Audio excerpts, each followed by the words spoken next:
कहानी का शीर्षक मेहनती बैल और किसान। कहानी। बहुत समय पहले की बात है। एक छोटे से गांव में रमेश नाम का एक किसान रहता था। वह बहुत मेहनती और ईमानदार था। उसके पास एक छोटा सा खेत था जहां वह अपने परिवार के लिए अनाज उगाता था।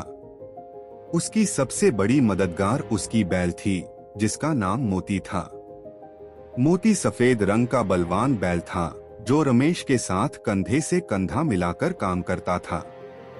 रमेश और मोती के बीच गहरी मित्रता थी। रमेश मोती की देखभाल बिल्कुल अपने परिवार के सदस्य की तरह करता था। वह उसे समय पर चारा देता, उसकी मालिश करता और उसका ध्यान रखता। बदले में मोती भी रमेश के हर काम में पूरा साथ देता। जब भी खेत जोतने या हल चलाने की बात आती, मोती हमेशा तैयार रहता था। एक बार गांव में एक बड़ा सूखा पड़ा। कई दिनों तक बारिश नहीं हुई, जिससे फसलें बर्बाद होने लगी।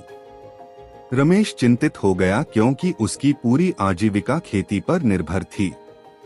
उसने सोचा कि इस बार शायद उसकी फसल नहीं बच पाएगी और उसका परिवार भूखा रह जाएगा।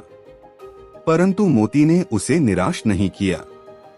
उसने रमेश को उम्मीद दी और कहा कि वे दोनों मिलकर इस संकट का सामना करेंगे। रमेश ने तय किया कि वह अधिक मेहनत करेगा और अपने खेत में एक छोटा सा तालाब खोदेगा ताकि बारिश का पानी उसमें एकत्र हो सके। इस काम के लिए उसे मोती की आवश्यकता थी। रमेश और मोती ने मिलकर तालाब खोदना शुरू किया।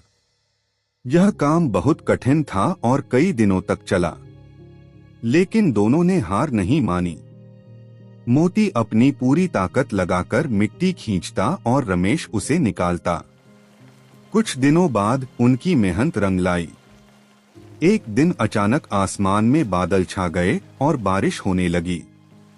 तालाब पानी से भर गया और रमेश की फसलें फिर से हरी भरी हो गईं। गांव के अन्य किसानों ने भी रमेश से प्रेरणा ली और अपने खेतों में तालाब खोदने लगे। इस तरह रमेश और मोती की मेहनत ने पूरे गांव की समस्या का समाधान कर दिया।